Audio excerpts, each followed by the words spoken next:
የአሜሪካ የስለላ ድርጅት CIA ለዓለም የደበቃቸው 5 ሚስጥራዊ ኦፕሬሽኖች ክፍል 4። የስለላ ዓለም በክህደት በረቀቀ ማጭበርበርና በማይታመኑ ድፍረቶች የተሞላ የጥላ ውስጥ ጦርነት ነው። በክፍል 5 ዝግጅታችን አሜሪካ የቴክኖሎጂ በላይነትን ለመቀዳጀት ስትል የናዚ ጦር ወንጀለኞችን ታሪክ በወረቀት መያዣ አጽድታ ወደ ሀገሯ ያስገባችበትን ኦፕሬሽን ኦፍ ፔፐር ክሊፕ መመልከታችን ይታወሳል። ዛሬ ደግሞ የቀዝቃዛው ጦርነት ተቀናቃኝ በነበረችው በሶቪየት ኅብረት ላይ የተፈጸመውን በዓለም የስለላ ታሪክ ውስጥ እጅግ ደፋር፣ ከፍተኛ ወጪ የወጣበትንና አስገራሚ የቴክኖሎጂ ጥግ የታየበትን የአራተኛ ደረጃ ሚስጥራዊ ኦፕሬሽን ይዘን ቀርበናል።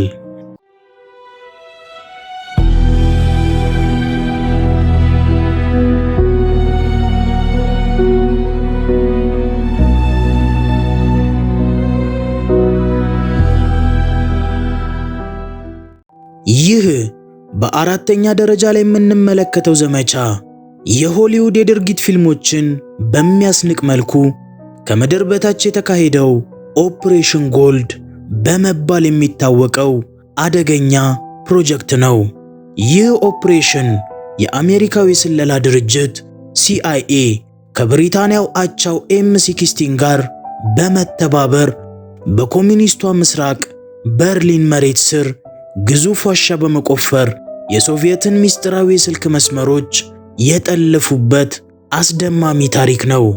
ታሪኩ የሚጀምረው እንደ አውሮፓውያን አቆጣጠር በ1950ዎቹ መጀመሪያ ላይ የቀዝቃዛው ጦርነት ማዕከል በነበረችው በተከፈለችው በርሊን ከተማ ውስጥ ነው። በወቅቱ በርሊን የምዕራባውያንና የምስራቅ የስለላ መረቦች የሚተራመሱባት የዓለም አደገኛዋ ከተማ ነበረች። አሜሪካና አጋሮቿ የሶቪየትን ወታደራዊ እንቅስቃሴና የኒውክሌር ዝግጅት ማወቅ ይፈልጉ ነበር። ሆኖም ሶቪየቶች እጅግ ጥንቁቆች ነበሩ። የሶቪየት ኅብረት የስለላ ድርጅት KGB እና ወታደራዊ አዛዦች ሚስጥራዊ መልእክቶቻቸውን በአየር ላይ በሬዲዮ ሞገድ ማስተላለፍ አቁመው ነበር። ምክንያቱም የሬዲዮ ሞገዶች በቀላሉ ሊጠለፉ እንደሚችሉ ያውቃሉ። በምትኩ እጅግ አስተማማኝና ደህንነቱ የተጠበቀ ነው ያሉትን የመሬት ውስጥ ጥልቅ የስልክና የቴሌግራፍ ኬብሎችን መጠቀም ጀመሩ። እነዚህ ኬብሎች የተቀበሩት በከፍተኛ ጥበቃ ስር በነበረችው በምስራቅ በርሊን ግዛት ውስጥ ነበር።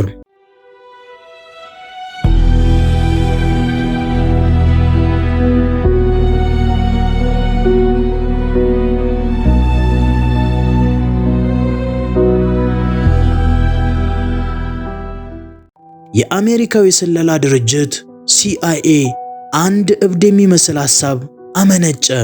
የሶቪየቶች ሚስጥራዊ መስመር ያለው ምስራቅ በርሊን መሬት ስር ከሆነ ለምን ከምዕራብ በርሊን ጀምረን ከመሬት በታች ዋሻ በመቆፈር ኬብሉ ጋር አንደርስም የሚል ደፋር ዕቅድ ተነደፈ። የዚህ እጅግ አደገኛና ሚስጥራዊ ፕሮጀክት መሪ ሆኖ የተሾመው የCIA ታዋቂና ቆራጥ የስለላ መኮንን ዊሊያም ሃርቬ ነበር።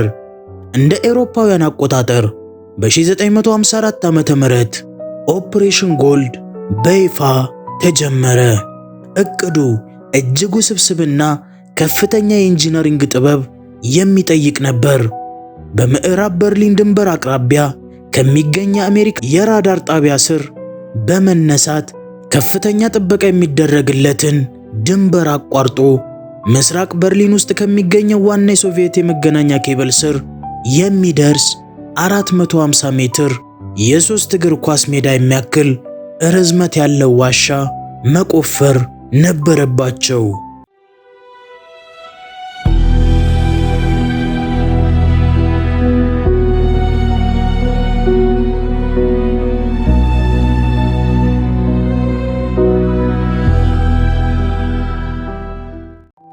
የመጀመሪያውና ትልቁ ፈተና ያንን ሁሉ ቶን አፈር ጠላት ሳያየው እንዴት ማውጣት ይቻላል የሚለው ነበር።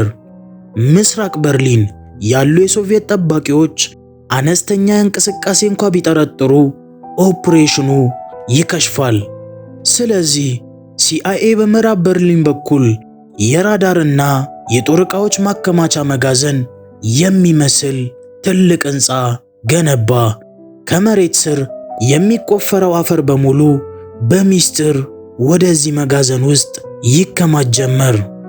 ቆፋሪዎቹ ከመሬት በታች 6 ሜትር ጥልቀት ላይ ያለምንም ድምፅና ንዝረት መስራት ነበረባቸው።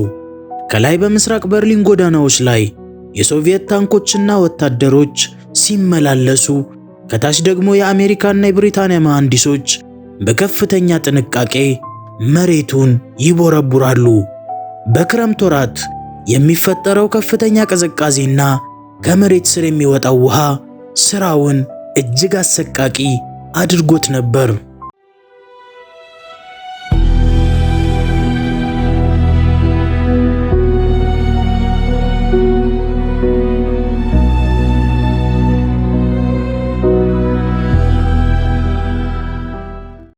ከአንድ ዓመት በላይ የፈጀ አድካሚና አስፈሪ ቁፋሮ በኋላ እንደ አውሮፓውያን አቆጣጠር በ1955 መጀመሪያ ላይ መሐንዲሶቹ በትክክል የታለመው ቦታ ላይ ደረሱ። ከላያቸው ላይ የሶቪየት የመገናኛ ኬብሎች ተዘርግተው ነበር። አሁን ተረኛ የሆኑት የብሪታንያ ኤም60 የጠለፋ ባለሙያዎች ነበሩ። ኬብሎቹን ሲጠልፉ አነስተኛ የኤሌክትሪክ ቮልቴጅ መቀነስ ቢፈጠር የሶቪየት ቴክኒሻኖች ወዲያውኑ ስለሚያውቁ ጠለፋው እጅግ የረቀቀ ጥንቃቄ ይጠይቅ ነበር። በአስገራሚ ብቃት ኬብሎቹ ተጠለፉ። ዋሻው ውስጥ ዘመናዊ የድምፅ መቅጃ መሳሪያዎች ተተከሉ። ኦፕሬሽን ጎልድ ሕያው ሆነ። ከዚያን ቀን ጀምሮ ለቀጣዮቹ 11 ወራት ያህል የሶቪየት ጦር አዛዦች፣ የኬጂቢ መኮንኖችና ዲፕሎማቶች የሚያወሩት እያንዳንዱ ቃል በቀጥታ ወደ ሲአይኤ ማዳመጫ ጣቢያ ይገባ ጀመር። በዚህ ዘመቻ ወቅት ሲአይኤ እና ኤምአይ6 ከ50,000 በላይ የቴፕ ክሮች በመቅዳት ከ500,000 በላይ ምስጢራዊ የስልክ ልውውጦችን ጠለፉ። በዋሽንግተንና በለንደን የሚገኙ በመቶዎች የሚቆጠሩ ተርጓሚዎች በቀን 24 ሰዓት እየሰሩ የሶቪየትን ወታደራዊ ምስጢሮች ይፈትሹ ነበር።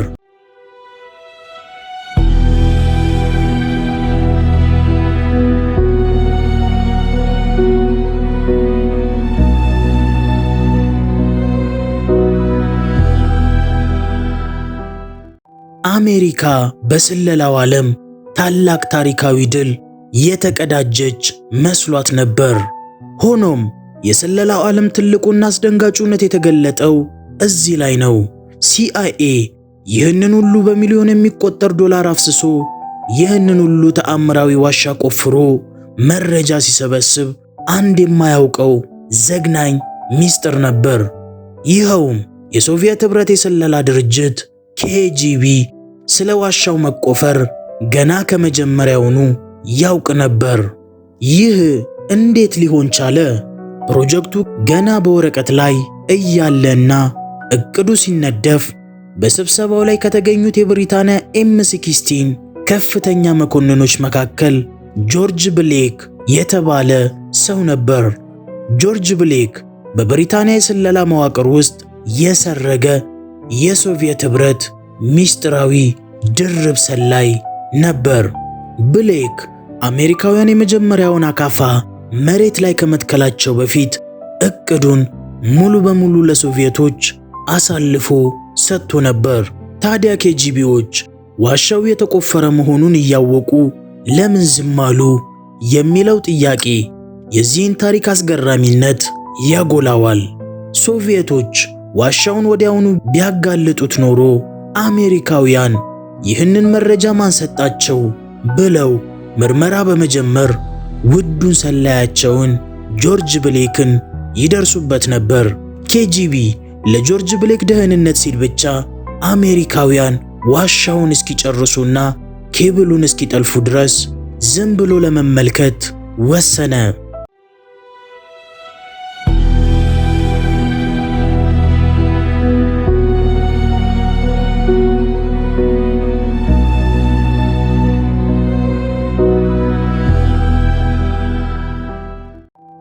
ሶቪየቶች አሜሪካውያንን በራሳቸው ወጥመድ ውስጥ አስገቧቸው። ኬጂቢ እጅግ ምስጢራዊ የሆኑ መረጃዎችን በሌላ መስመር እያስተላለፈ፣ በዚያ በተጠለፈው ኬብል ላይ ግን መደበኛ የሆኑ ወታደራዊ ወሬዎችንና ሆን ተብለው የተቀነባበሩ የውሸት መረጃዎችን ይለቅቧቸው ጀመር። ሲአይኤ ለወራት ያህል በደስታ ሲተረጉም የነበረው ኬጂቢ ይህንን ይስሙ ብሎ የፈቀደላቸውን መረጃ ብቻ ነበር። እንደ አውሮፓውያን አቆጣጠር ኤፕሪል 21 ቀን 1956 ዓመተ ምህረት ኬጂቢ ጨዋታውን ለማብቃት ጊዜው እንደደረሰ ወሰነ። ምስራቅ በርሊን ላይ ከባድ ዝናብ መዝነቡን ተከትሎ የሶቪየት ቴክኒሻኖች የተበላሸ ኬብል ለመጠገን በሚል ሰበብ መሬቱን ቆፍረው ድንገት ዋሻውን እንዳገኙት አድርገው ተወኑ። የሶቪየት ወታደሮች ወደ ዋሻው ውስጥ ሲገቡ የአሜሪካ የጠለፋ ባለሙያዎች መሳሪያዎቻቸውን ጥለው በምዕራብ በርሊን አቅጣጫ በጭንቅ ሸሹ።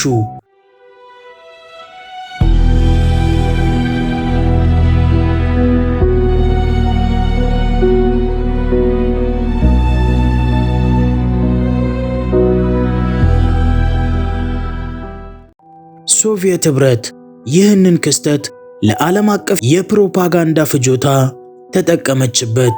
ከዓለም ዙሪያ የተውጣጡ ጋዜጠኞችን በመጋበዝ የአሜሪካን አሳፋሪና ወንጀለኛ የስለላ ዋሻ በአደባባይ አሳየች።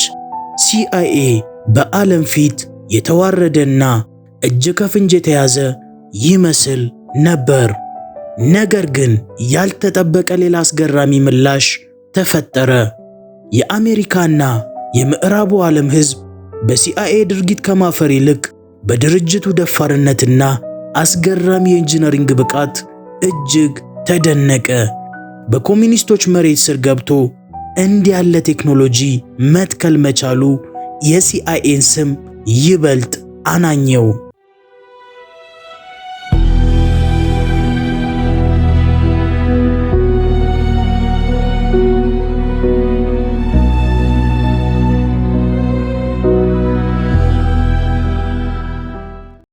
የኦፕሬሽን ጎልድ ታሪክ በስለላው ዓለም ውስጥ ማን አሸናፊ እንደሆነ ለመለየት የሚከብድበት ድንቅ ማሳያ ነው። አሜሪካውያን የማይቻለውን ዋሻ በመቆፈር የቴክኖሎጂ ጥጋቸውን አሳይተዋል። ሶቪየቶች ደግሞ በረቀቀ የጸረ ስለላ ስልት ጠላትን ለወራት አሞኝተዋል። በከፍተኛ ወጪ የተገነባውና በድርብ ሰላይ ክህደት የከሸፈው ይህ አስደማሚ የበርሊን የመሬት ስር ኦፕሬሽን ለዓለም ከተደበቁት ሚስጥሮች ዝርዝራችን ውስጥ በአራተኛ ደረጃ ላይ አስቀምጠነዋል። ይህ የጥላ ውስጥ ጉዟችን ገና ብዙ አስደንጋጭ ሚስጥሮችን ይፋ ያደርጋል። በቀጣዩ ዝግጅታችን ጠብቁን። ሰላም።